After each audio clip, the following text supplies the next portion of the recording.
Hello friends, शुरू करते हैं आज की कहानी खूबसूरती या गुण भाग 2। फिर एक दिन प्रसन्नता अकेली कॉलेज आती है। उसके कॉलेज आते ही आर्यन उससे मिलता है और इधर उधर देखने के बाद कहता है, क्या बात है, आज खुशी नहीं दिखाई दे रही। प्रसन्नता मुस्कुराते हुए कहती है, क्या हुआ आर्यन, तुम्हें खुशी की बहुत परवाह होने लगी है। आर्यन झेपते हुए कहता है, अरे मैं तो बस ऐसे ही पूछ रहा था। दरअसल वो रोज तुम्हारे साथ होती है। वो ना आज राहुल का जन्मदिन है, तो वो आज अपने सारे दोस्तों को कैंटीन में पार्टी देने वाला है। वो खुद तुमसे कहना चाहता था पर उसकी क्लास का वक्त हो गया था, तो उसने मुझे कहा है तुम दोनों को आमंत्रित करने को। खुशी तो नहीं आई पर तुम ठीक 12 बजे कैंटीन आ जाना। चलो मैं चलता हूँ, हम वहीं कैंटीन में मिलेंगे। प्रसन्नता कहती है, ठीक है आर्यन।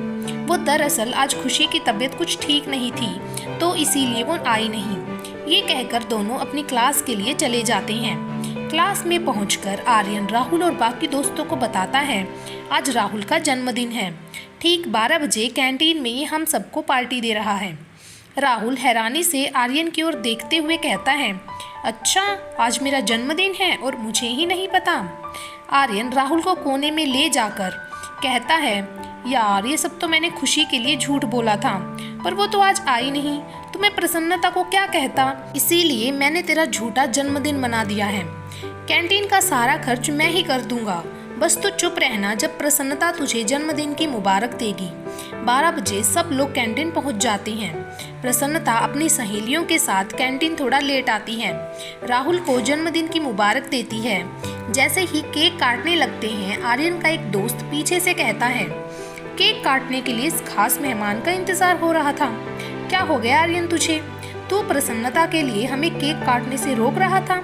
मैंने सोचा पता नहीं कौन सी खास लड़की है जिसका हम इंतजार कर रही हैं। सूरत देखी है इसकी, कहाँ खुशी और कहाँ ये, एक चांद जैसी है तो दूसरी चांद पर दाग जैसी। ये सुनकर सब लोग हंसने लग जाते हैं और प्रसन्नता रोने लग जाती है। वो कैंटीन से बाहर जाने लगती है कि आर्यन उसे रोकते हुए उसका हाथ पकड़कर सभी से कहता है, प्रसन्नता मेरी अच्छी दोस्त है, अगर किसी को इस बात से कोई ऐतराज है तो वो यहाँ से जा सकता है। मुझे नहीं पता था कि मेरे दोस्तों के विचार इतने संकीर्ण हैं। तुम लोग किसी को उसकी सूरत से देखते हो, सीरत से नहीं। ये खुशी से अलग है, वो अगर सूरत से खूबसूरत है तो ये सीरत से उससे भी ज्यादा सुंदर है। प्रसन्नता आर्यन की बात सुनकर दिल ही दिल में बहुत खुश होती है। वापस घर पहुंचकर भी वो कितनी देर इस बारे में सोचती रहती है। दिल ही दिल में वो आर्यन को चाहने लग जाती है और सोचती है कि किसी उचित समय में वो अपने प्यार का इजहार उससे करेगी। प्रसन्नता बेहद खुश रहने लग जाती है।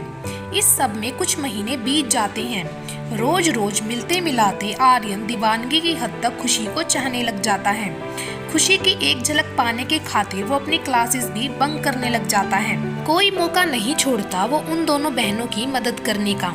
प्रसन्नता इस गलतफहमी में थी कि आर्यन ये सब उसके लिए करता है। खुशी के लिए ये सब कोई नई बात नहीं थी। असल में तो वो खुशी के दिल में अपनी जगह बनाना चाहता था। दोस्तों से भी जब आर्यन के दिल का हाल नहीं छिपाता तो राहुल तो अक्सर उसे छेड़ते कहता, क्या हुआ भाई, आज भाभी के दर्शन नहीं हुए। आर्यन उसे डांट कर कहता, चुप रह तुम, कहीं किसी ने सुन लिया तो। तुझे नहीं पता, अभी तक उससे बात भी नहीं कर पाया। ये भी नहीं जानता कि वो मेरे बारे में क्या सोचती है, या फिर अभी भी वो मुझे अपना दोस्त ही समझती है। राहुल कहता है, तू एक बार सीधा उससे पूछ ही क्यों नहीं लेता। आर्यन कहता है, नहीं यार, अभी तो कुछ समय बीता है, अभी तो वो मुझे जान भी नहीं पाई होगी, और ये भी तो जरूरी नहीं कि उसे भी मेरी तरह पहली नजर में प्यार हो गया हो। राहुल हंसकर कहता है, यार एक वो खुशी के साथ हमेशा उसकी बहन उसका साया बनकर रहती है, उससे बात भी कोई करना चाहे तो कर नहीं पाता, हर दफा वही आगे आ जाती है। हैरानी होती है देखकर, एक बहन परी जैसी है और एक। आर्यन राहुल को टोकते हुए कहता है, बस कर यार, प्रसन्नता बहुत अच्छी लड़की है, अलबत्ता बहुत समझदार है, हमेशा खुशी की सुरक्षा करती है। ये तो उसका अपनी बहन के प्रति प्रेम है। हाँ, ये अलग बात है कि मैंने खुशी को पाने की खातिर प्रसन्नता से दोस्ती की है, परंतु यह भी उतना ही सच है कि वो हमेशा मेरी अच्छी दोस्त रहेगी। राहुल ये सुनकर चुप हो जाता है। कुछ दिनों बाद एक दिन खूब बारिश हो रही होती है। दोनों बहनों को कॉलेज से वापस लाने के लिए ड्राइवर काका आ नहीं पाते। खुशी और प्रसन्नता एक छत के नीचे खड़े होकर अपनी गाड़ी के आने का इंतजार कर रही होती हैं। तभी आर्यन वहां से गाड़ी लेकर निकलता है। दोनों को बारिश में खड़े देखकर घर छोड़ने को कहता है, परंतु प्रसन्नता कहती है कोई बात नहीं, पापा किसी न किसी को गाड़ी देकर भेज देंगे। लेकिन आर्यन कहता है आप घर फोन कर कर बोल दो, मैं आपको छोड़ दूंगा। दोस्तों में वैसे भी कोई औपचारिकता नहीं होती। टप टप बारिश की बूंदों से अपने आप को बचाते हुए खुशी को देखकर आर्यन को तो जैसे नशा सा हो जाता है। एक तरफ हसीन मौसम और एक तरफ हसीन दिलबर। उफ, अपने बालों में हाथ फेरते हुए आर्यन को लगा कि कहीं उसका यही कत्ल ना हो जाए, क्योंकि उसके दिल का कातिल बिल्कुल उसकी आंखों के सामने है। अभी प्रसन्नता सोच ही रही होती है कि खुशी आगे बढ़कर आर्यन के साथ वाली सीट पर बैठ जाती है। आर्यन का दिल खुशी से झूम उठता है। अपने जज्बातों पर काबू करके वो प्रसन्नता को बड़े आदर पूर्वक बैठने को कहता है। प्रसन्नता चुपचाप पीछे वाली सीट पर बैठ जाती है। गाड़ी उनके घर की ओर चल पड़ती है। रास्ते भर वो सब एक दूसरे से कम ही बातें करते हैं। आर्यन को लगता है कि ये उसी के दिल की धड़कन है जो इतना शोर कर रही है। वो होले से खुशी से पूछता है, आप आराम से तो बैठी हैं? खुशी मुस्कुराकर हाँ में सिर हिलाती है। दूसरी ओर प्रसन्नता आर्यन को अपलक निहार रही थी और मन ही मन सोचती है, मैं कितनी खुशकिस्मत हूँ जो आर्यन जैसा लड़का मुझे चाहता है, पर ये अपने मुख से मुझे कुछ कह नहीं पा रहा है। पर सही समय आने पर मैं अपने दिल की बात जरूर इसके सामने रखूंगी। अपने दुपट्टे से अपने मुख पर पड़ी बारिश की बूंदों को साफ करते हुए खुशी को देखकर आर्यन मन ही मन सोचता है, मत हटाओ इन मोतियों को अपने मुख से, ये भी तुम्हें छूने के लिए बेताब हैं। आर्यन को अपनी ओर अपलक निहारते देखकर खुशी थोड़ी सी असहज हो जाती है कि तभी प्रसन्नता बोलती है, आर्यन आप हमें यहीं उतार दीजिए, पास ही है हमारा घर, हम खुद चले जाएंगे। आर्यन एकदम जैसे अपने ख्यालों की दुनिया से बाहर आता है और गाड़ी रोक देता है। दोनों बाहर निकलती हैं। प्रसन्नता आर्यन को धन्यवाद कहकर आगे बढ़ जाती है और उसी समय खुशी पीछे पलटती है और होले से मुस्कुराकर आर्यन को शुक्रिया कहती है और घर की ओर चल पड़ती है। आर्यन एक लंबी सांस खींचकर अपनी गाड़ी में बैठता है। उसे अब भी ऐसा लगता है कि जैसे अभी भी उसके कानों में खुशी की मीठी आवाज़ गूंज रही है। रास्ते भर वो झूमता गुनगुनाता घर पहुंचता है। ये सोचते सोचते काफ़ी दिनों बाद ही सही उसने अपने मखमली होठों से कुछ बोला तो सही। उसकी वो मदहोश करने वाली मुस्कुराहट को सोचकर आर्यन के चेहरे पर भी मुस्कान आ जाती है। मन ही मन वो सोचता है, क्या वो मुझे पसंद करने लगी है? इसी उधेड़-बुन में आर्यन सीधा अपने कमरे में जाकर अपने कपड़े जूते इधर उधर फैलाकर मस्ती में गुनगुनाता हुआ अपना म्यूजिक सिस्टम चलाता है और अपना मनपसंद गाना साथ के साथ गुनगुनाता है। तभी स्मिता जी अपने बेटे की इस हरकत को दरवाजे पर खड़ी गौर से देख रही होती हैं। आर्यन की नज़र अपनी माँ पर पड़ती है। आर्यन एकदम गाते गाते चुप हो जाता है, अपना म्यूजिक सिस्टम बंद करता है और कहता है, माँ आप कब आई? माँ हंसते हुए उसके फेंके जूते कपड़े समेटते हुए कहती है, जब तुम ये सब फैला रहे थे ना और किसी को बड़ी शिद्दत से महसूस कर रहे थे, बस तभी मैं आई। आखिर मुझे भी तो पता चले कि कौन है वो लड़की जिसने मेरे अच्छे भले लड़के को दीवाना बना दिया है। आर्यन हैरान होते हुए कहता है, माँ आप भी ऐसे ही कुछ भी सोच लेती हैं। थोड़ा सा हकलाते हुए कहता है, कौन लड़की? कोई लड़की नहीं है। माँ आर्यन को कंधे से पकड़कर अपनी ओर करते हुए कहती है, माँ हूँ मैं तेरी। तू कब खुश होता है कब परेशान होता है मुझे सब पता लग जाता है। आखिर मैं तुझे सबसे 9 महीने ज़्यादा जानती हूँ। तू बोले या ना बोले तेरी हर बात से वाकिफ हूँ। आर्यन कहता है, लेकिन माँ ऐसी कोई बात नहीं है। माँ कहती है, फिर तो मुझसे आंखें क्यों चुरा रहा है?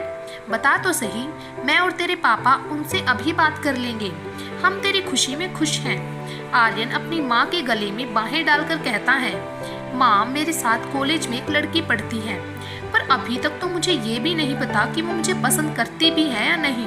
परंतु माँ जब तक मुझे ये यकीन नहीं हो जाता तब तक मैं कोई बात आगे नहीं बढ़ाना चाहता।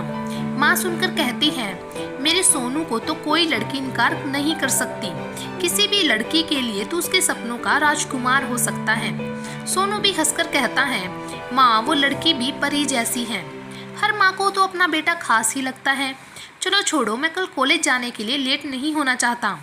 माँ भी उसके गाल पर थपकी देते हुए कहती है, हाँ भाई, अब तो कॉलेज तेरे लिए किसी स्वर्ग से कम थोड़ी ना है, तभी तो तू रोज कॉलेज जाने के लिए इतना उतावला रहता है। वहाँ तुझे अपनी परी के दर्शन जो होते हैं। आर्यन शर्माते हुए कहता है, माँ आप कैसी बात कर रही हैं? एक बात और, आप अभी पापा से बात मत कीजिए, जब भी कोई बात हुई तो मैं खुद बात करूँगा।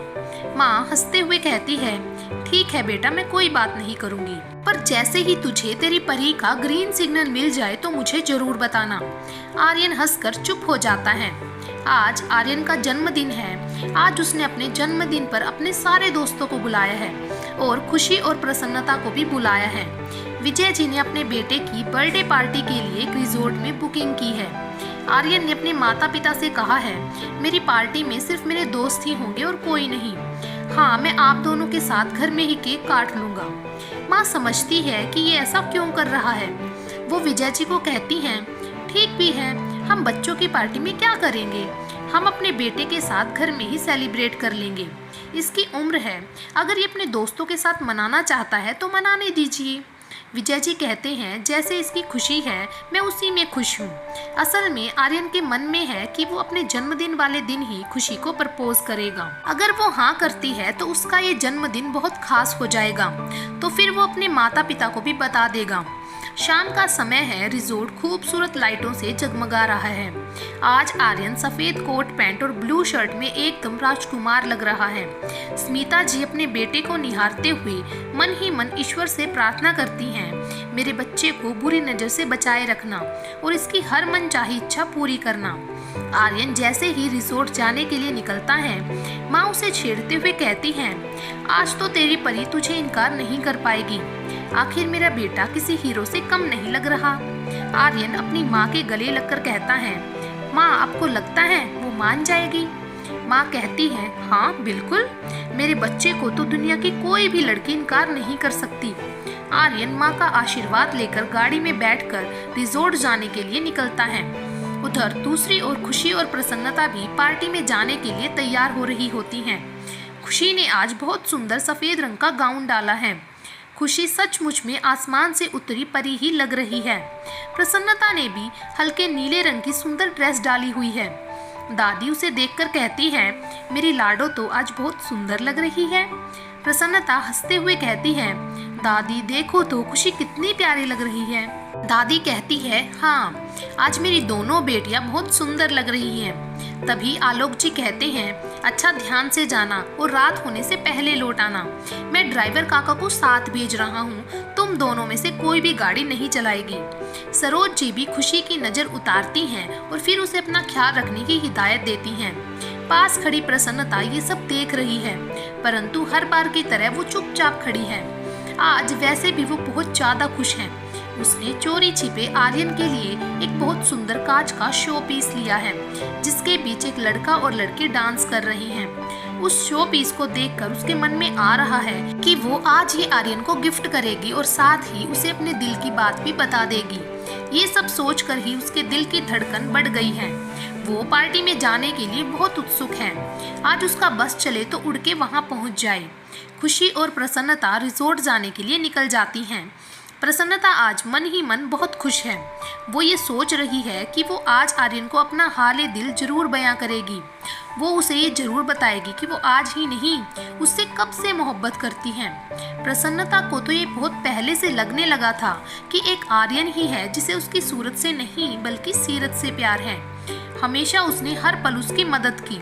अगर कभी किसी ने कुछ भी कहा तो आगे बढ़कर उसने सभी को मुंह तोड़ जवाब दिया है। हमेशा उसे सराहाया है, हमेशा उसकी प्रशंसा की है। कभी भी उसके रंग रूप को लेकर कोई कटाक्ष नहीं किया। इन्हीं सब बातों ने उसके दिल में आर्यन के लिए खास जगह बना दी। अपने सारे एहसास उसने अपने प्यार के नाम कर दिए। आज उसे अपनी माँ की भी कोई भी बात बुरी नहीं लग रही थी। उसे लग रहा था कि जब उसकी माँ को पता चलेगा कि उसकी प्रसन्नता को भी कोई राजकुमार जैसा लड़का चाह सकता है, तो माँ भी उससे प्यार करने लग जाएगी। ये सब सोचकर वो बहुत उत्सुक और खुश थी। जल्द से जल्द वो रिजॉर्ट पहुंचना चाहती थी। रास्ते भर प्रसन्नता चुप सी अपने ख्यालों में खोई रिजॉर्ट पहुंच जाती है। वहां पहुंचकर खुशी उसे हिलाते हुए कहती है, किन ख्यालों में गुम हो, हम पहुंच गए हैं। लगता है बाकी सब भी पहुंच गए होंगे। वैसे भी हम लेट पहुंचे हैं। हो सकता है अब तक तो आर्यन ने केक भी काट लिया हो। प्रसन्नता गाड़ी से नीचे उतरती है। रिजॉर्ट की खूबसूरती में खोई वो खुशी से कहती है, खुशी देख कितना सुंदर रिजॉर्ट है, चारों ओर कितनी सुंदर रोशनी और बीचों बीच कितना सुंदर फव्वारा चल रहा है। लगता है कि ये बहुत सुंदर जगह है। खुशी हामी भरते हुए कहती है, हाँ प्रसन्नता, ये आर्यन काफी रईस बाप की औलाद है, तभी तो पूरा कॉलेज उसके आगे पीछे घूमता रहता है। हर कोई लड़की इसके आसपास मंडराती रहती है। प्रसन्नता मुस्कुराती है और सोचती है, परंतु आर्यन ऐसा नहीं है। मेरा आर्यन खूबसूरत लड़कियों के पीछे भागने वाला नहीं है। उसने तो कभी खुशी में भी कोई दिलचस्पी नहीं दिखाई।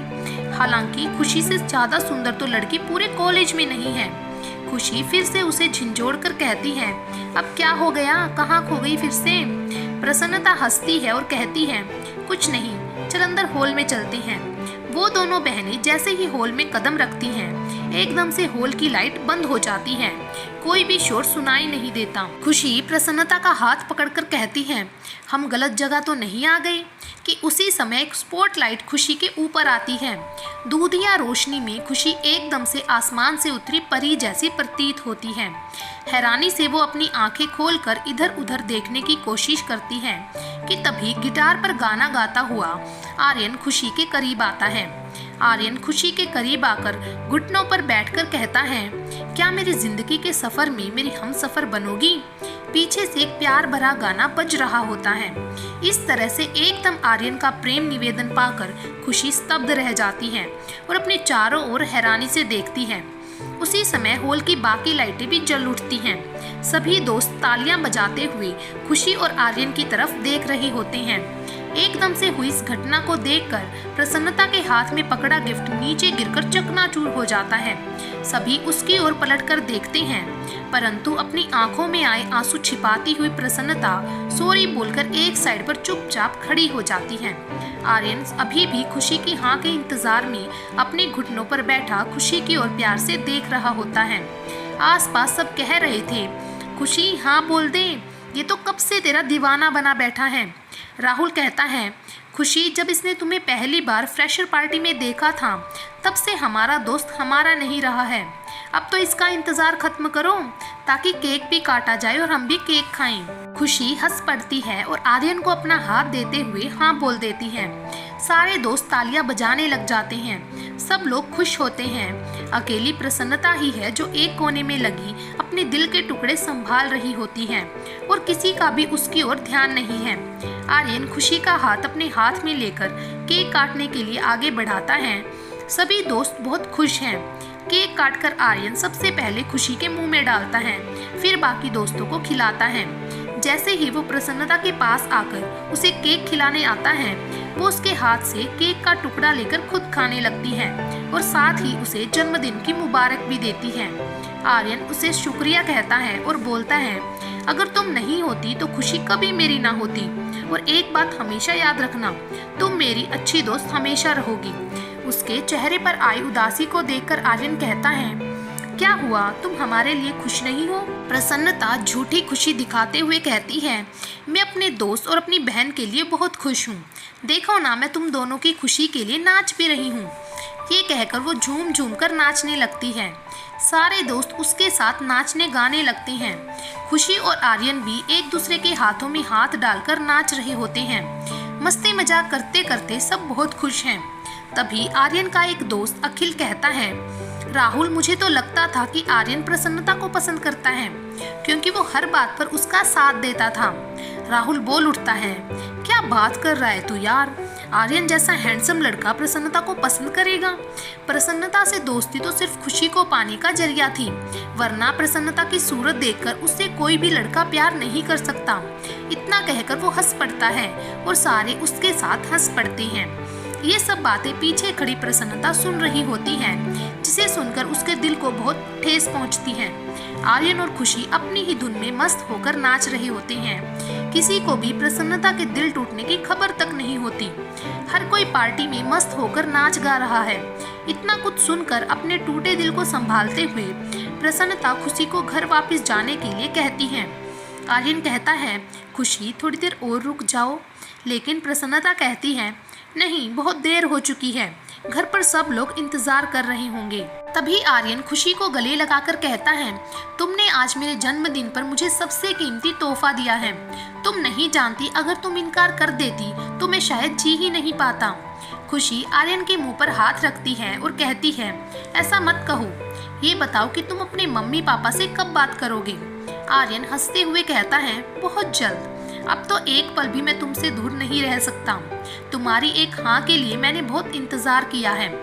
कुछ दूर खड़ी अपने आंसुओं को पोंछती प्रसन्नता उन दोनों को खुश देखकर अपने आप को बहुत संभालने की कोशिश करती है और खुशी को वापस चलने के लिए कहती है।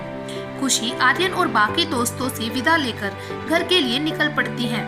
रास्ते भर प्रसन्नता गाड़ी के बाहर रास्ते को देखती रहती है और अपनी आंखों में आए आंसुओं को पोंछती रहती है।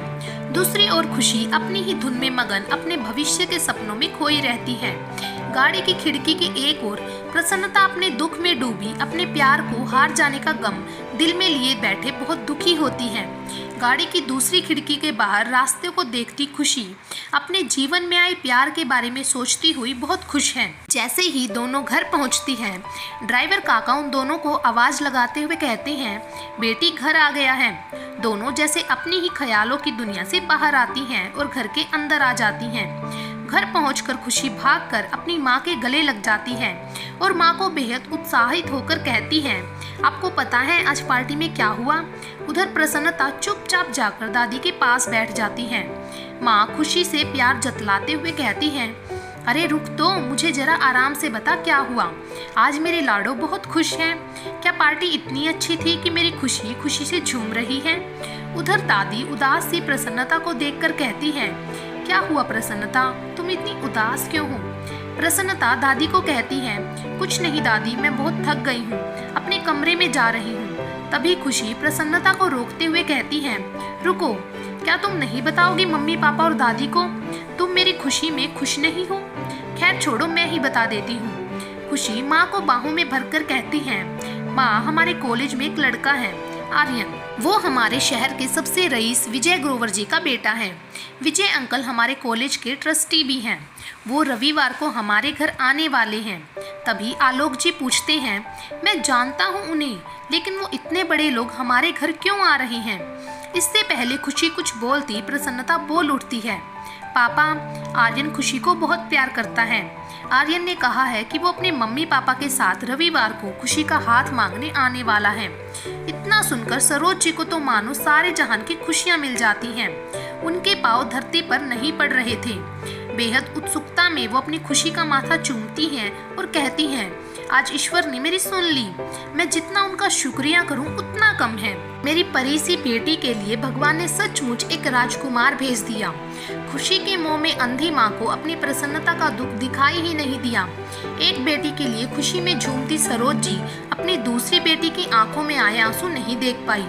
एक को दिल से दुआ देते हुए दूसरी बेटी के दिल के टुकड़े नहीं देख पाई, परंतु ये सब दादी अपनी आंखों से देख रही थी और वो महसूस कर रही थी कि प्रसन्नता के दिल में कुछ तो है, क्योंकि हमेशा मुस्कुराते रहने वाली लड़की एकदम उदास और चुप है। ये भी नहीं हो सकता कि प्रसन्नता अपनी बहन की खुशी में खुश ना हो, परंतु दादी उस समय चुप रहती है और सोचती है कि वो बाद में प्रसन्नता से बात करेगी। तभी आलोक जी कहते हैं, सरोज, तुम जिस बेटी के लिए इतनी खुश हो, मैं ये सोच रहा हूँ कि इतने बड़े लोग सामने से रिश्ता लेकर क्यों आएंगे। सरोज कहती है, आप भी जरा सोचिए तो, प्रसन्नता कह रही है ना कि आर्यन खुशी से प्यार करता है और मेरी खुशी जैसी प्यारी लड़की कहीं उन्हें मिल सकती है। मैं तो पहले ही कहती थी कि मेरी बेटी को कोई लड़का इनकार ही नहीं कर सकता। फिर आर्यन तो मेरी बेटी को चाहता है। बेटे की खुशी के खातिर उसके माता पिता बात करने आने वाले हैं। खैर, अभी रविवार आने को 2 दिन शेष हैं। हमें उनके स्वागत की तैयारी करनी चाहिए। आलोक जी कहते हैं, वो तो ठीक है, परंतु मैं अपनी दोनों बेटियों की शादी एक साथ ही करूंगा। अगर उन्हें मंजूर होगा तो ठीक है, वरना जब तक मुझे अपनी प्रसन्नता के लिए कोई अच्छा लड़का नहीं मिल जाता, तब तक मैं खुशी के हाथ पीले नहीं करूंगा। ये सब सुनकर सरोज जी खिंच जाती हैं। वो गुस्से से आलोक जी को कहती हैं, कब तक तुम एक बेटी के खातिर दूसरी बेटी की खुशियों से खिलवाड़ करोगे? खुशी को तो पहले भी कितने रिश्ते सामने से आए हैं, परंतु तुम्हारी जिद की वजह से किसी भी रिश्ते को स्वीकार नहीं कर पाए। हमेशा तुमने यही कहा है कि खुशी और प्रसन्नता की शादी एक साथ होगी। जो कोई भी प्रसन्नता के लिए रिश्ता लेकर आया, वो खुशी को देखकर प्रसन्नता का हाथ थामने से इनकार कर देता। इस वजह से कई अच्छे घरों के रिश्ते हाथ से निकल गए। आप एक बेटी के खातिर दूसरी बेटी के साथ अन्याय कर रही हैं। आज भी आप खुशी के भाग्य में आए लड़के को प्रसन्नता के खातिर इनकार कर रही हैं। आलोक जी कहते हैं, मैं इनकार नहीं कर रहा, पर तुम भी एक बात जान लो, मेरी प्रसन्नता लाखों में एक है। जब तक मुझे उसके लिए सुयोग्य वर नहीं मिल जाता, मैं खुशी के लिए हाँ नहीं करूँगा। सिर्फ बाहरी सुंदरता की वजह से अपनी एक बेटी को इतनी तकलीफ नहीं दे सकता। बाकी ईश्वर की मर्जी है। अगर वो लड़का सच में खुशी को चाहता होगा तो वो उसके लिए इंतजार करेगा, परंतु मैं एक पिता होने के नाते अपनी दोनों बेटियों की शादी एक साथ ही करूँगा। कृष्णा जी भी अपने बेटे की बात पर सहमति जताती हैं। दोनों माँ बेटे की बात सुनकर सरोज जी नाराज हो जाती हैं। पति पत्नी में काफी कहासुनी के बाद सब लोग अपने कमरों में चले जाते हैं। प्रसन्नता अपने कमरे में आकर खूब रोती है। तभी दादी आती है। प्रसन्नता को देखकर दादी कहती हैं, क्या हुआ मेरी बच्ची, मुझे बता, कोई तो बात है जो तुझे परेशान कर रही है। प्रसन्नता अपने आंसू पोंछते हुए कहती है, ऐसी कोई बात नहीं है दादी। दादी प्रसन्नता के सिर पर हाथ फेरकर कहती हैं, तुझे तेरी दादी तुझसे ज़्यादा जानती है। उसी समय प्रसन्नता अपनी दादी के गले लगकर जोर जोर से रोने लग जाती है और कहती है, दादी क्यों? आपके कान्हा जी ने मुझे खुशी की तरह सुंदर नहीं बनाया? क्यों कोई मुझे पसंद नहीं करता? क्यों कोई सुंदर लड़का मुझसे प्यार नहीं कर सकता? दादी, ना ही मुझे हक है कि मैं किसी को प्यार कर सकूं। सब सुंदर सूरत से ही प्यार करते हैं। मैं सच में बहुत बदसूरत हूँ। कोई भी लड़का मुझसे प्यार नहीं करेगा। मैं ऐसी क्यों हूँ दादी? कहकर वो रोने लग जाती है। दादी अपने हाथों से उसके आंसू पोंछते हुए कहती हैं, तुझे पता है मेरी बच्ची, तू दिल से कितनी सुंदर है। जिसका दिल सुंदर होता है उसकी शक्ल पर भी उसका नूर होता है। ये सूरत पर मरने वाले किसी की सीरत को नहीं पहचानते, परंतु कान्हा जी सब देखते हैं। तू ऐसा मत सोच, मेरी नज़र से देख, तू दुनिया की सबसे सुंदर बेटी है। प्रसन्नता हिचकी लेते हुए कहती है, नहीं दादी, आपको नहीं पता, मुझे भी लगता था कि आर्यन सूरत से ज़्यादा सीरत को पसंद करता है। मुझे भी ये गलत फहमी थी कि वो मुझे पसंद करता है, परंतु मेरी ये गलत फहमी आज दूर हो गई जब उसने खुशी को अपने प्यार का इजहार किया। दादी, मैं खुशी के लिए दुखी नहीं हूँ, परंतु इस बात से आहत हूँ कि मैं किसी के प्यार के काबिल नहीं हूँ। ये सुनकर दादी कहती है, मैं तो तेरी शक्ल देखकर समझ गई थी, परंतु तो रो मत। जो तेरे प्यार के काबिल होगा वो तुझे जरूर मिलेगा, जिसे तेरी ये सीरत तेरी सूरत से भी ज़्यादा भाएगी। वो तेरी जिंदगी में जरूर आएगा। आज की कहानी यहीं पर समाप्त करते हैं। भाग नंबर 3 में आपको आगे की कहानी मिलेगी। तब तक के लिए अगर वीडियो पसंद आई है तो वीडियो को शेयर करें, लाइक करें और चैनल को फॉलो करना ना भूलें। धन्यवाद।